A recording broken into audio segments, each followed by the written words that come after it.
The massive council chamber buzzed with voices from 100 different worlds, and each voice needed a translator to be understood by the others. Ambassador Velcrin stood tall at the central speaking platform, and his 3 eyes gleamed with satisfaction as he looked around at the gathered delegates. He was from the Zathori Confederacy, and today was a day he had worked toward for months. His voice boomed through the chamber's speakers and reached every corner where representatives from across the galaxy sat in their designated areas. "The motion is clear and simple," Velcrin announced with confidence ringing in every word. "Humanity is hereby banned from participating in any military operations within Galactic Council space. Their tactics are reckless and their methods show complete disregard for proper combat protocols. Their enthusiasm for violence makes them unsuitable partners in any peacekeeping operations we conduct." A wave of agreement spread through the assembly like ripples on water. The Corvin delegates made clicking sounds with their hard outer shells to show they agreed. The Pleiadian observers were beings made of pure energy contained in crystal shells, and they glowed with colors that meant approval according to their translators. Most of the species present seemed relieved that this vote was finally happening. Commander Jake Peterson sat in the human delegation area, and his jaw was tight as he listened to the proceedings. His hands gripped the armrests of his chair with more force than necessary. Next to him sat Captain Lisa Morgan, who kept her face completely neutral even though her fingers drummed an irritated pattern on her own armrest. They had both known this was coming, but hearing it spoken aloud still stung. "They do not understand what they are doing," Jake muttered under his breath so only Lisa could hear him. "No, they do not," Lisa agreed in an equally quiet voice. "And they will not understand until it is far too late to change their minds." The vote proceeded quickly, and without much debate since most delegates had already made up their minds long before this session began. 73 systems voted in favor of banning humanity from military operations. 12 systems chose to abstain from voting at all. Only 5 systems voted against the ban and tried to speak in favor of keeping humans involved in council military affairs. The result was decisive and clear. Humanity's military forces were officially barred from all council operations, and the ban would take effect immediately.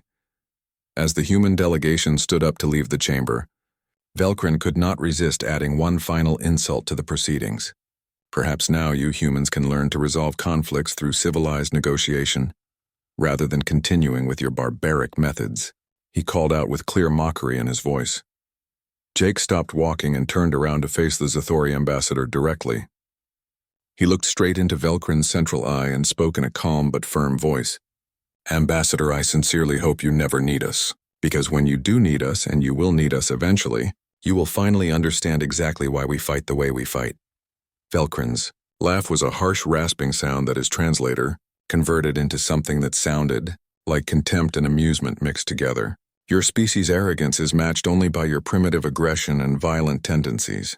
The Council has existed and prospered for 12,000 years without needing your kind. We shall continue to exist just fine without you." Jake said nothing more and simply turned to leave with the rest of the human delegation following behind him. They walked through the long corridors of the Council building in silence until they reached their private transport. Once inside and away from listening devices, Lisa finally spoke. "How long do you think it will take before they realize their mistake?" she asked. 3 months, Jake replied without hesitation. "Maybe 4 if they get lucky with their first few engagements." He was wrong, but only by a few weeks. 2.5 months after the ban took effect, the first reports started arriving at Council headquarters.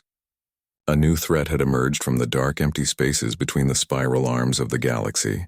They called themselves the Vraxian Swarm, but that name did not really capture what they truly were. Unlike the Council's usual adversaries who could be reasoned with or intimidated into backing down, the Vraxians operated as a hive mind with only one purpose programmed into every cell of their collective being. That purpose was simple and terrifying: consume everything and expand without limit. They swept through the outer rim territories like a plague, moving from world to world. Their ships were biological constructs that grew stronger and more numerous with every planet they devoured. The Council watched in growing alarm as 3 star systems went dark in the span of 2 weeks. The Galactic Council mobilized its defense fleets according to all the standard protocols that had been developed over thousands of years of civilized warfare. Each engagement was carefully planned with proper diplomatic warnings issued before every battle began. Fleet commanders followed the rules of engagement down to the smallest detail and made sure to cause minimal collateral damage while maximizing adherence to galactic law. Every shot fired was logged and every target was verified as legitimate before weapons were discharged. The Vraxians ignored every protocol and every attempt at communication. They did not respond to warnings or threats or offers of negotiation. They simply consumed 3 more systems while the Council fleets tried to figure out how to fight an enemy that refused to follow any rules. Defense Coordinator. Thrace of the Yelvan Collective was normally calm and collected, but now his usually pristine azure skin was covered with stress patterns that his species displayed when under extreme pressure. He stood before an emergency council session that had been called with only a few hours' notice. His forearms gestured helplessly at the holographic display behind him that showed the steady advance of the Vraxian swarm into council territory. Honored delegates, Thrace began, and his voice carried the weight of terrible news. The situation has become critical and we can no longer pretend otherwise. The Vraxian swarm has now consumed 7 complete star systems in the Outer Rim territories. Our fleets have engaged them in 14 separate battles, and while we have managed to inflict some casualties on their forces, we have completely failed to slow their advance in any meaningful way. Far away on Earth in the Human Defense Coalition headquarters, Jake Peterson watched the emergency council session through a secure transmission feed. The room around him was filled with other officers, and all of them were veterans of humanity's various conflicts from before humans had joined the Galactic Council. They watched the proceedings with professional interest and growing concern. "They are fighting by the book," commented Colonel Henry Brooks, who was a grizzled veteran with 30 years of combat experience, etched into every line on his face. "Look at that formation on the display. Perfect spacing between ships and optimal firing solutions and completely textbook fleet tactics. And the Vraxians do not care about any of it," Lisa Morgan added as her eyes tracked the tactical display showing the most recent battle. "They are throwing themselves at the council fleets like ocean waves crashing against a cliff. They do not care about casualties or losses or tactical disadvantages. They just keep coming forward no matter what." The footage being shown to the council displayed a council fleet executing what should have been a flawless defensive perimeter around a colony world. The formation was perfect and the firing solutions were optimal. The Vraxian bioships crashed against the defensive formation in wave after wave, and for a brief moment it seemed like the defense would actually hold against the assault. Then the Vraxians changed their tactics in mid-battle. Smaller organisms that were barely larger than fighter craft began to swarm through the tiny gaps in the formation that no tactical computer had thought needed to be covered. The council ships had been built for precision warfare against similarly civilized opponents who fought according to recognized rules. They suddenly found themselves completely overwhelmed by sheer numbers attacking from unexpected angles. Their advanced shield systems could stop directed energy weapons and kinetic rounds with ease, but they had never been designed to handle thousands of biological missiles that simply rammed into the hulls and began dissolving the metal. "Plating with powerful acid, request denied," Jake said quietly while watching the footage and knowing exactly what would come next. Sure enough, within just 1 hour of the emergency session ending, a coded transmission arrived at Human Defense Coalition headquarters. It was not an official council communication sent through proper diplomatic channels. Instead, the message came from Thrace directly using back channels that were supposed to be secret. "Commander Peterson," the message began, and Thrace's voice carried something that might have been shame or embarrassment. "I am contacting you in an unofficial capacity without authorization from the Council.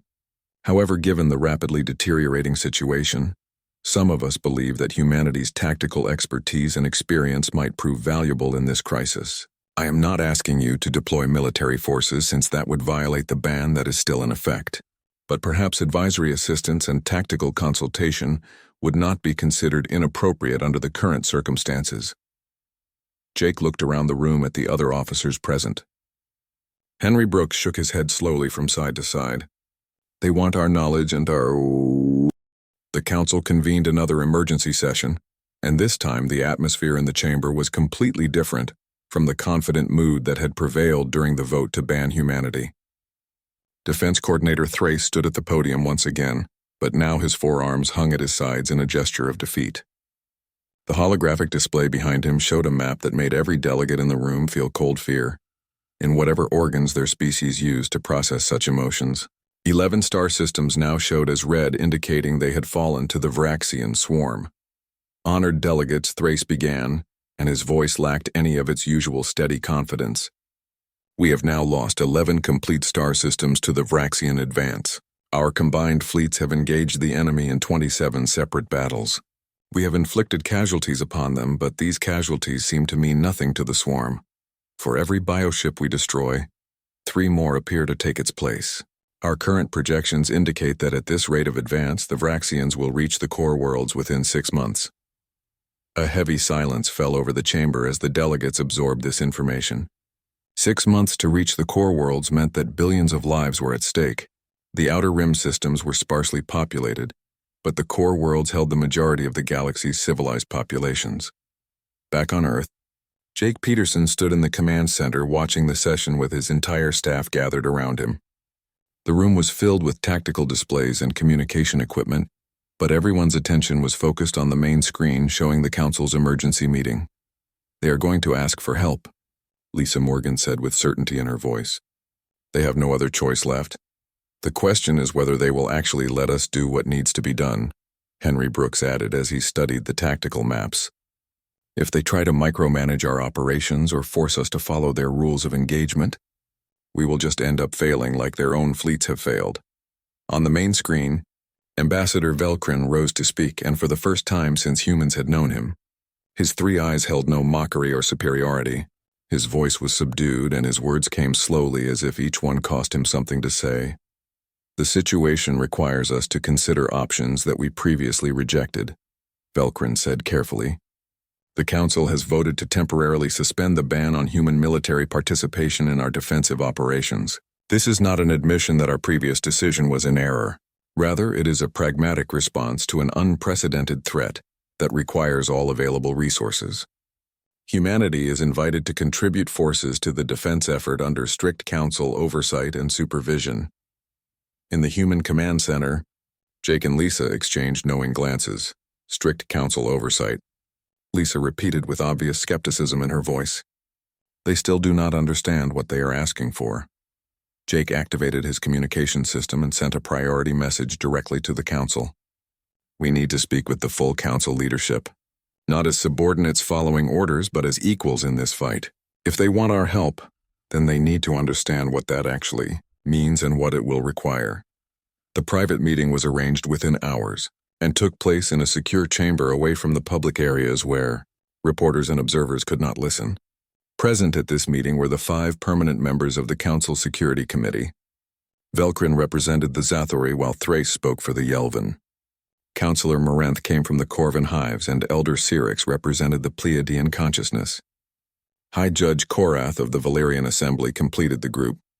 Jake Peterson entered the chamber with Lisa Morgan at his side. Behind them, a technician rolled in a portable holographic projection system. Jake wasted no time with pleasantries or diplomatic niceties. He got straight to the point. You asked for humanity's help and we are willing to provide it, Jake began in a firm, clear voice. But before we commit our forces to this fight, you need to understand something fundamental about how humans wage war. You banned us because you called our tactics reckless and barbaric and uncivilized.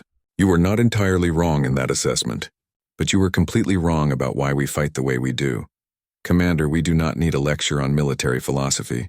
Velcrin began to protest, but Councillor Morenth raised one of his chitinous claws to silence the Zathori ambassador. Let him speak, Morenth said in his clicking voice. We are losing this war badly. Pride and ego have no place when survival is at stake. Jake nodded his thanks to the Corvan counselor and gestured to Lisa, who activated the holographic projection system. The air in the center of the room shimmered and resolved into images from Earth's past. 300 years ago, Jake began his explanation. Humanity was confined to a single planet. We had no faster-than-light travel and no energy weapons and no defensive shields. We had basic chemistry and physics and a whole lot of determination. We also had something else that shaped everything about how we learned to fight. We had enemies who wanted to completely exterminate us from existence. The hologram shifted to show archived footage from Earth's Third World War. The council members watched in silence as cities burned and soldiers fought with weapons that seemed primitive by galactic standards. Missiles arced through the sky and explosions lit up the darkness. We fought each other with everything we had available, Jake continued as the images played. Nuclear weapons that poisoned the land for generations, biological agents that turned human bodies against themselves, chemical warfare that burned lungs and melted skin. We turned large parts of our own homeworld into uninhabitable wastelands. We lost 2 billion people in that war, and that number does not include the millions who died slowly afterwards from radiation and disease. The footage shifted again to show the aftermath of the Great War. Ruined cities stretched to the horizon. Refugee camps held millions of displaced survivors. Field hospitals were overwhelmed with more casualties than they could possibly treat. We learned something from that horror, Jake said quietly. We learned a lesson that was written in the blood of billions. When your enemy wants to destroy you completely and utterly, when negotiation has failed and diplomacy is nothing but a corpse, you have exactly 2 choices available. You fight with absolutely everything you have or you die. There is no middle ground and there is no third option. Elder Cyrix's crystalline form pulsed with colors that indicated confusion and inquiry. The translator rendered the question. But surely against civilized opponents who share common values, such extreme measures are completely unnecessary and excessive. That is exactly the problem with your thinking, Lisa spoke up for the first time. You have been fighting civilized opponents for 12,000 years. You have developed elaborate rules and detailed protocols and strict codes of conduct for warfare. You fight wars like they are games with agreed-upon rules that both sides follow, and against opponents who also follow those same rules, your methods work perfectly fine. But the Vraxians do not follow your rules, Jake continued the thought. They do not care about your protocols or your warnings or your codes of conduct. They do not respond to diplomatic messages or threats or offers of negotiation. They are exactly like the enemies we faced in our darkest hours. They exist only to expand their territory and consume everything in their path. Against an enemy like that, your civilized warfare is not noble or honorable. It is just suicide with extra steps. Velcrin shifted uncomfortably in his seat. What exactly are you suggesting, Commander? He asked. I am suggesting that you watch something before you make your final decision, Jake said. He nodded to Lisa, who brought up a new series of recordings on the holographic display. These recordings are from humanity's first contact with the Krell Raiders 40 years ago, Jake explained. This happened before we joined the Galactic Council, and before we learned all your rules about proper warfare. The Krell found an isolated human colony on the very edge of our explored space. 3,000 colonists lived there, and most of them were families with children. The Krell did not send diplomatic messages. They did not issue warnings or demands. They just attacked without any communication at all. The holographic footage showed a peaceful colony world that looked much like Earth with green forests and blue oceans. Then the Krell ships appeared in orbit like dark shadows blocking out the sun. What followed made several of the council members look away from the display. The Krell Raiders descended on the defenseless colony and showed no mercy whatsoever. The colony did not have any significant military defenses, Jake narrated in a cold, flat voice. They had a small garrison of 35 security personnel with basic light weapons. Against a Krell raiding force of over 300 experienced warriors, they had absolutely no chance of winning. The Krell spent 3 full days on that planet doing whatever they wanted. When they finally left and went back to space, there were no survivors at all. Not a single one. The hologram showed the aftermath of the raid. Buildings were reduced to smoking rubble. Bodies lay in the streets. Everything of value had been stripped away and taken by the raiders. The human fleet arrived 6 hours too late to save anyone, Jake continued. But we tracked the Krell ships back to their main base of operations. And what happened next at that base is exactly why you banned us from participating in military operations. The footage shifted to show the human response. A fleet of Twiu. This is what you call barbaric and uncivilized, Lisa said, breaking the heavy silence that had fallen over the chamber. This is what you banned us for doing. But here's what you need to understand about why we did it. We did not destroy the Krell out of cruelty or savage bloodlust or because we enjoy violence. We did it because we learned through our own painful history that some enemies simply cannot be reasoned with or negotiated with. Some threats must be eliminated completely and totally, or they will come back stronger and kill even more innocent people next time. Korath the Valyrian judge spoke for the first time since the meeting had begun. His species was famous throughout the galaxy for their logical and almost mathematical way of thinking about problems. You are saying that total warfare with no restrictions is sometimes the only option that will actually work, he said slowly. I am saying that when your enemy has proven beyond any doubt that they will show absolutely no mercy to your people, you cannot afford to give them any mercy in return, Jake replied with conviction in every word. The Vraxians are like the Krell, but actually much worse. The Krell were raiders looking for profit and slaves and resources they could sell. The Vraxians are not raiders. They are a consumption machine that exists only to expand and devour. Every single world they take makes them stronger and gives them more resources. Every day you fight them using your rules and your protocols, more of your people die horrible deaths. Show us, Thrace said quietly from his seat. Show us how you would fight the Vraxians if we gave you complete freedom to operate. Jake brought up a new tactical display that showed the current front lines of the war. The Vraxian advance was depicted as a spreading red stain that covered more territory with each passing day. Council fleet positions were shown as a thin blue line trying desperately to hold back the tide. You are trying to defend everything at once, Jake began as his finger traced along the defensive line. You have spread your forces across a front that stretches thousands of light years.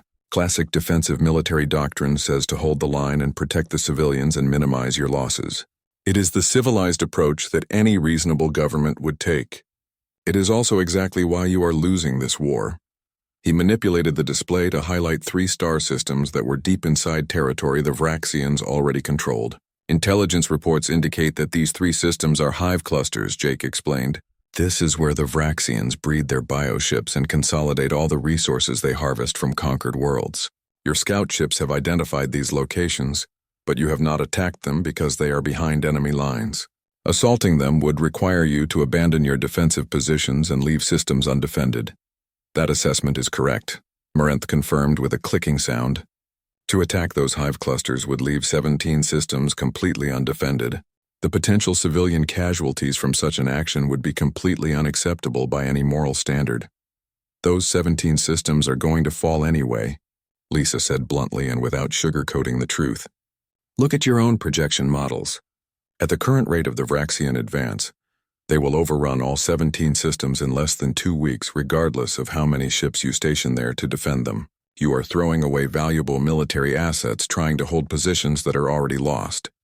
Jake continued with his explanation. Humanity would fight this war very differently. We call our plan Operation Breakwater. Instead of trying to defend the entire line with inadequate forces, we would conduct a strategic withdrawal from all the systems that cannot realistically be defended. Yes, this means that civilians would need to be evacuated as quickly as possible. Yes, this means we would be voluntarily giving up territory to the enemy, but it would allow us to consolidate our forces into a concentrated striking force with real power. The tactical display shifted to show council fleets pulling back from their defensive positions and merging together into 3 massive battle groups. Once our forces are consolidated, we would launch simultaneous attacks against all 3 hive clusters at the exact same time, Jake said. These would not be raids or probing attacks to test their defenses. These would be full-scale assaults with the sole intent of completely destroying every structure and every organism in those systems. We would use every weapon at our disposal without restriction. Antimatter torpedoes, kinetic bombardment from orbit, viral agents specifically designed to attack and corrupt their biological ships. We would not waste time targeting their military assets first. We would go straight for their breeding facilities and their resource processing centers and their command nodes. That is monstrous, Velcrin whispered, and his 3 eyes were wide with shock. Those facilities almost certainly contain non-combatant organisms and support personnel. They contain the infrastructure that creates more weapons that will be used to kill your people. Jake countered immediately. The Vraxians do not have civilians in the way that you understand the concept. Every single organism in the entire swarm serves the hive mind in some capacity. Every breeding chamber produces more soldiers to attack you. This is not a normal civilization we are fighting. It is a living weapon system that exists only to consume and expand. Elder Cyrix pulsed with troubled colors that the translator interpreted as deep moral concern. Even if your tactical assessment is mathematically correct, the moral implications of what you are proposing are extremely severe. The Galactic Council was founded on core principles of proportional response and minimizing suffering wherever possible. I understand your concerns and I respect them, Jake said, and his voice was softer now. Believe me when I say we understand the terrible weight of what we are proposing. But let me show you one more thing before you make your final decision. He brought up mathematical projections showing two different possible futures for the war. If the Council continues fighting using your current methods and protocols, our analysts predict that the Varaxian swarm will consume 47 more star systems before you can develop an effective counter-strategy through trial and error. That represents approximately 23 billion sentient lives lost. If we implement Operation Breakwater exactly as I have described it, we estimate we can halt the swarm's advance completely within 6 weeks. Projected casualties during the evacuation, phase and offensive operations would be approximately 400 million lives.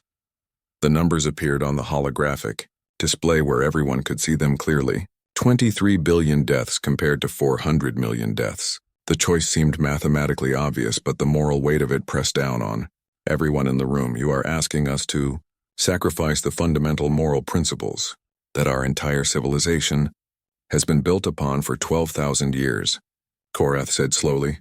No, Lisa replied firmly. We are asking you to recognize that those principles, as noble and admirable as they are, were developed for wars against enemies who also shared and respected those same principles. The Varaxians do not share your principles. They do not care about your rules. They do not respect your desire to minimize suffering. Fighting them with one hand voluntarily tied behind your back does not make you more moral or more civilized. It just makes you dead.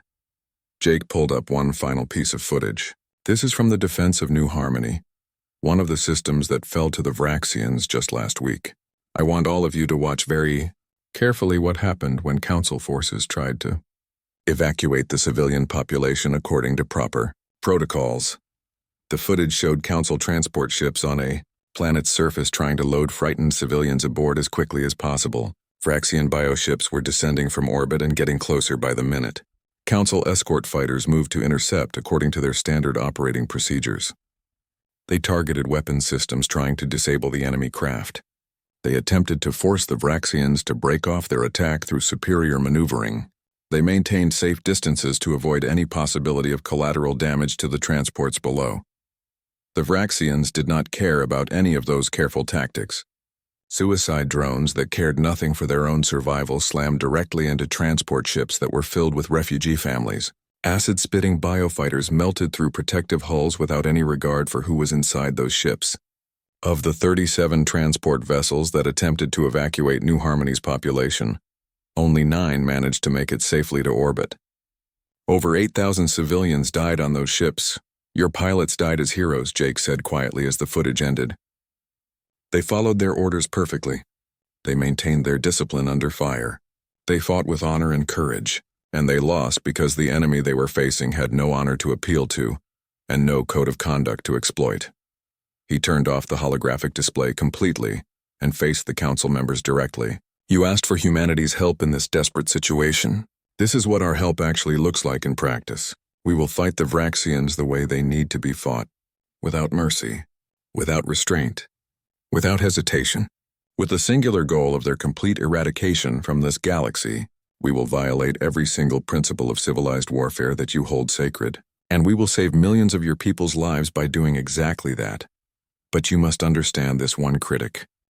The human fleet that emerged from faster-than-light travel at Rally Point Theta was completely unlike anything the Council forces had ever seen before in their long military history.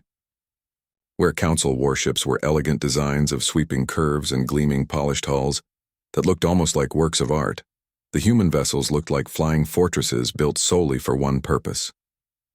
They were angular and blocky with heavy armor plating covering every surface.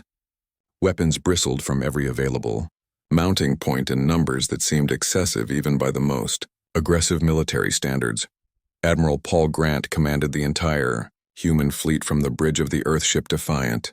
At 63 years old, he was a veteran of humanity's conflicts from before they had joined the Galactic Council. His weathered face bore visible scars from a boarding action that had happened 30 years ago, when enemy forces had breached his ship's hull. He stood at the command station studying the tactical displays with eyes that had seen more combat than most species ever experienced. "All ships report ready for combat operations, Admiral." His executive officer, Commander Susan Hayes, reported crisply. "Good," Paul said without taking his eyes off the tactical display. "Broadcast to the entire fleet on all channels. Operation Breakwater is now active and all restrictions are removed. All ships are weapons-free the moment we enter hostile territory. Rules of engagement are simple and clear. If it is Vraxian, then kill it immediately. No warnings to be issued. No quarter to be given. No mercy to be shown." He switched his communication system to the command channel that linked him with the Council fleet elements that would be supporting the operation from defensive positions. "Council forces, this is Admiral Grant. We appreciate your support and assistance on this operation. Be advised that human combat doctrine differs very significantly from what you are accustomed to seeing. We ask that you maintain your assigned positions and please trust that we know exactly what we are doing." Defense Coordinator. Thrace's voice came back over the channel after a brief delay.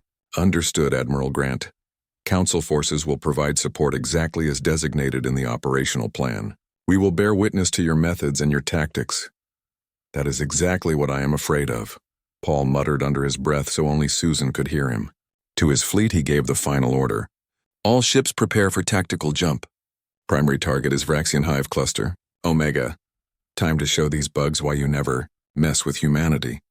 The entire fleet vanished in a brilliant cascade of faster-than-light jumps that left only empty space behind. They emerged in the Omega system and immediately found conditions even worse than the intelligence reports had suggested. The system's original inhabitants had been a peaceful species called the Terrellians, who had never developed significant military capabilities. They had been completely consumed by the Vraxian swarm. Their worlds were now grotesque mockeries of what planets should look like. Organic structures covered entire continents and pulsed with sickly bioluminescence that made them look diseased. Thousands upon thousands of Vraxian bioships orbited these corrupted worlds. The smallest were the size of fighter craft, while the largest capital. Ships were as big as entire cities floating in space. The Vraxians detected the human fleet's arrival immediately and began swarming toward them like angry insects defending a hive. "Multiple contacts on all sensors," Susan reported in a calm professional voice.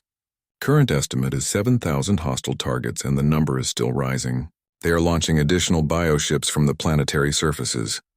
Launch all fighter squadrons immediately," Paul ordered without any hesitation. "All weapons are free to engage. Execute attack pattern Omega exactly as practiced." What happened next would be studied and analyzed by military, historians and strategists for many generations to come. The human fleet did not form any kind of defensive perimeter or protective formation. Instead, it split apart into smaller battle groups that accelerated directly toward the largest and densest concentrations of Vraxian forces. The human fighter squadrons, numbering over 2,000 craft, formed a protective screen ahead of the larger capital ships. When the two forces met in the black emptiness of space, the humans opened fire with weapons that the Galactic Council had banned from use centuries ago for being too destructive and inhumane. Nuclear-tipped missiles streaked into the densest Vraxian formations, and each detonation instantly vaporized hundreds of bioships in blinding flashes of atomic fire. Kinetic impactors, which were massive slugs of depleted uranium, accelerated to significant fractions of light speed, punched completely through Vraxian capital ships, and just kept going through empty space. Each impactor created chains of destruction as it passed through multiple targets. Antimatter torpedoes detonated with the raw force of small suns and left nothing but expanding clouds of plasma where Vraxian ships had been moments before. But it was the specially designed chemical weapons that truly shocked the Council observers, who were watching from their safe positions. Human scientists had spent months in secret laboratories developing viral agents that were specifically tailored to attack Vraxian biology at the cellular level. Now specialized missiles deployed these horrific agents across the entire battlefield in carefully calculated patterns. Vraxian bioships began to convulse violently as the engineered diseases ravaged their organic systems. Some ships had their hulls liquefy and melt away. Others crystallized and shattered into millions of pieces. The biological weapons spread through the Vraxian swarm like wildfire through dry grass. "Biological warfare," Thrace said in a voice that was barely audible as he watched from his command ship. "They are actually using biological warfare as a primary weapon. Against an enemy that is itself nothing but a biological weapon system, his aide responded quietly. Admiral Grant did warn us this would happen. The human fighter pilots engaged in tactics that seemed completely suicidal by every standard of Council military doctrine. They flew in dangerously close to the Vraxian bioships, far closer than any safety protocol would ever allow. They wove between enemy vessels at speeds that left almost no margin for error. They targeted specific weak points with precision weapons fire that required incredible skill. When their ammunition finally ran low after sustained combat, some pilots made the deliberate choice to ram their fighters directly into critical Vraxian command ships. They sacrificed themselves willingly to take out high-value enemy targets. "Pilot down," Susan reported from her station. Lieutenant Daniel Foster with callsign Hammer. He successfully took out a hive cruiser with a deliberate collision strike. "Add his name to the roll of honor," Paul said quietly with genuine respect in his voice. He died well and saved countless lives with his sacrifice. The Council forces, maintaining their assigned perimeter positions, watched in a mixture of horror and fascination as the human fleet carved through the Vraxian defenses like a hot blade through soft butter. There was absolutely nothing elegant or sporting about the combat. There was no adherence to civilized rules of warfare. It was brutal and efficient and completely ruthless in its execution. Within 3 hours of sustained combat, the human fleet had fought its way through the defensive swarms and reached the primary hive structure on the system's third planet. The structure was absolutely massive in scale. It covered an area equivalent to a large city and stood kilometers tall. The entire thing pulsed with bioluminescent organs and was covered in defensive spines that launched streams of acid spheres at any ship that came within range. "Target the main breeding chambers," Paul ordered coldly. "Antimatter warheads at full spread pattern, sir," one of the junior officers said hesitantly. "Intelligence reports suggest there may be recently consumed Tyrellian DNA still viable in those structures. There is a possibility that some fragment of consciousness might remain in the hive organic matrix." Paul turned to look directly at the young officer, and his expression was grim but determined. "Son, I understand your concern, and it does you credit, but anything that was truly Tyrellian is already gone and cannot be saved. What remains now is purely Vraxian. Our job here is to make absolutely certain that nothing else gets consumed by this horror. Fire the warheads now." The Defiant and 3 other heavy capital ships unleashed a massive salvo of antimatter warheads. The breeding complex and everything within a 50-kilometer radius simply ceased to exist in multiple flashes of annihilating energy. Where the complex had stood was now only a glowing crater that radiated residual heat and deadly radiation. "One target destroyed," Paul said, checking his tactical display. "Repeat the same procedure for breeding complexes Beta and Gamma. Then we move immediately to the next star system on our target list." Over the following 6 weeks, the human fleet executed Operation Breakwater with mechanical precision and unwavering determination. 3 major hive clusters were completely destroyed down to the last organic structure. 17 star systems that had been under Vraxian control were systematically sterilized of all hive presence through sustained bombardment. The Vraxian advance, which had seemed completely unstoppable just weeks before, ground to a sudden halt. The swarm's ability to reproduce and expand had been crippled beyond any hope of recovery. The cost in human lives was significant and real. Humanity lost 47 warships of various classes. Over 12. The human ban was issued because we viewed humanity's military doctrine as barbaric and completely incompatible with civilized warfare, Velcrin said slowly, and his voice carried to every corner of the vast chamber. Having now witnessed the complete execution of Operation Breakwater, I must say that our initial assessment was technically correct. Human warfare is barbaric by our standards. It is ruthless beyond what we thought possible. It is terrible to behold and disturbing to witness. He paused, and the silence in the chamber was so complete that even the usual background hum of translation devices seemed loud. It is also undeniably and impossibly effective at achieving its goals, Velcrin continued. The Council's combined fleets fought the Vraxian swarm for months, and we lost ground every single day. We threw our best ships and our finest commanders at the problem. We followed every protocol and every rule that civilized warfare demands, and we failed repeatedly. The human fleet fought the same enemy for 6 weeks and achieved what we could not accomplish in months. They stopped the Vraxians completely.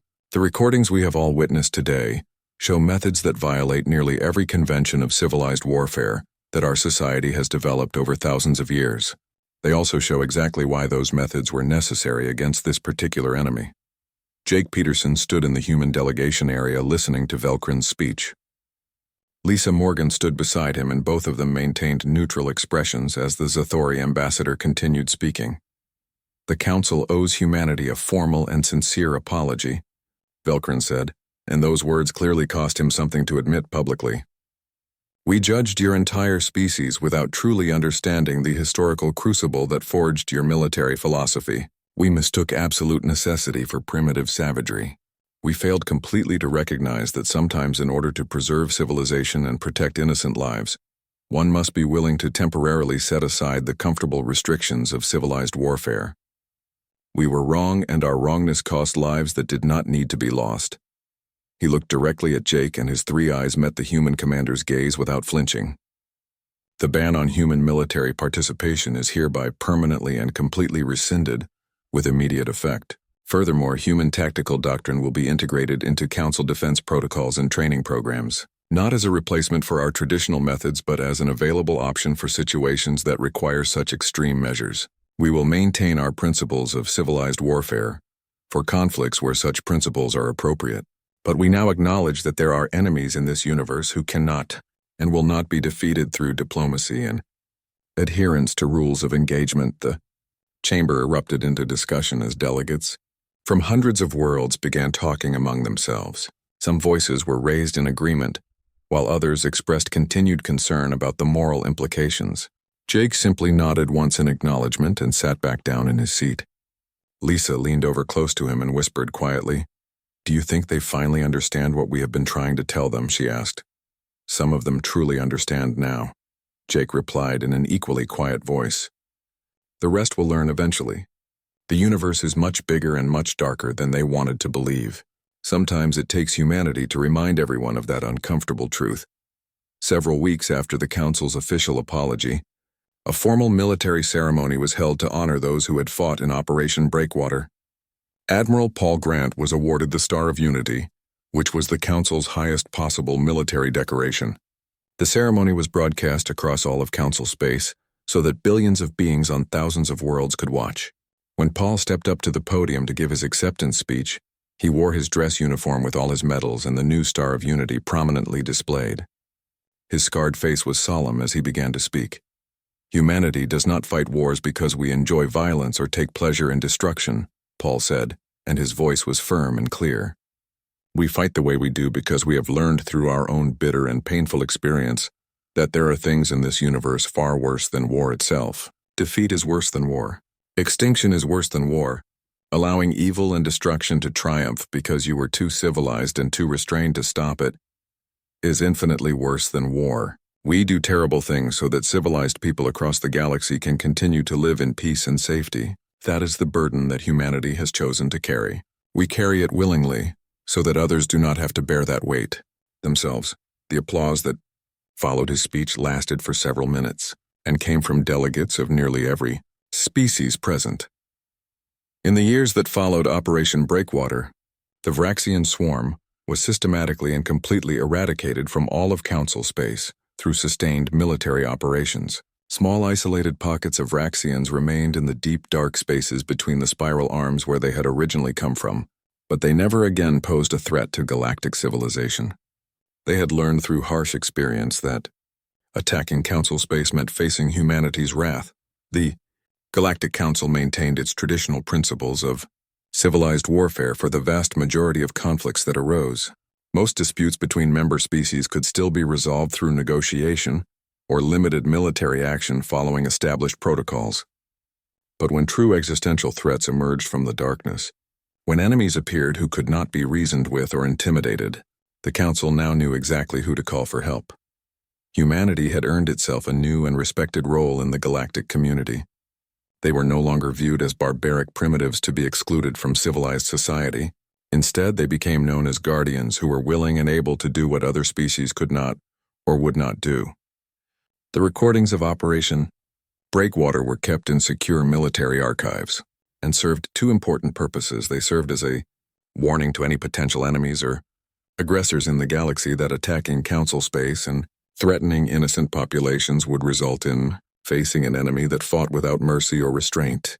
The recordings made it clear that humanity would use every weapon and every tactic at their disposal to completely destroy threats to galactic peace. They also served as a promise and guarantee to all the civilized species of the Council that no matter how dark the situation became, no matter how terrible the enemy they faced might be, there was one species that would absolutely never surrender or give up. Humanity would never quit fighting until the threat was completely ended and peace was restored. They would bear the moral weight of doing terrible things so that others could maintain their principles and their innocence. The human delegation remained permanently stationed at Council headquarters. Jake Peterson was promoted to the position of military liaison and worked closely with Defense Coordinator Thrace to develop new strategic doctrines that combined Council principles with human effectiveness. Lisa Morgan became the head of a new joint training program, where Council military officers could learn about human tactics and philosophy without having to abandon their own cultural values. 10 years after, Operation Breakwater, a new threat emerged from a previously unexplored region of space. The Calthar Collective was a machine intelligence that had gone rogue and begun converting entire worlds into computational substrates for its expanding consciousness. It showed no interest in negotiation and could not be intimidated by shows of force. It simply consumed and expanded like a technological version of the Vraxian swarm. The Council held an emergency session within hours of confirming the threat. Velcrin, who was now the senior member of the Security Committee, stood at the podium and looked directly at Jake Peterson. "Commander Peterson," Velcrin said formally, "the Council requests that humanity take primary command of military operations against the Calthar Collective. We authorize unrestricted combat operations. Do what must be done." Jake stood and gave a sharp salute. "Understood. We will handle this threat. The human fleet will deploy within 24 hours. As the human delegation left the chamber to begin preparations, younger Council delegates who had not witnessed Operation Breakwater asked their seniors what to expect. The older delegates who had seen the recordings simply shook their heads. "You cannot truly understand until you see it yourself," one elderly Yelvan counselor said quietly. "Humanity fights like the universe itself is their enemy. They do not fight to win territory or gain resources or prove superiority. They fight to completely erase the threat from existence. It is terrifying to watch. It is also the reason we can all sleep safely at night." The Calthar Collective was destroyed in 4 months of sustained operations. Once again, humanity used tactics and weapons that made civilized species uncomfortable to witness. Once again, they achieved complete victory where others had failed. The pattern had been established and would continue for generations. They had mocked the human ban when it was first proposed and passed. They had laughed at humanity's exclusion from military operations. They had thought themselves superior in every way. Then the recordings of what humanity could actually do in warfare had left them completely speechless. Not because of simple shock at the brutality, but because the recordings revealed an uncomfortable truth about the universe. Evil exists in the darkness between stars. Threats arise that cannot be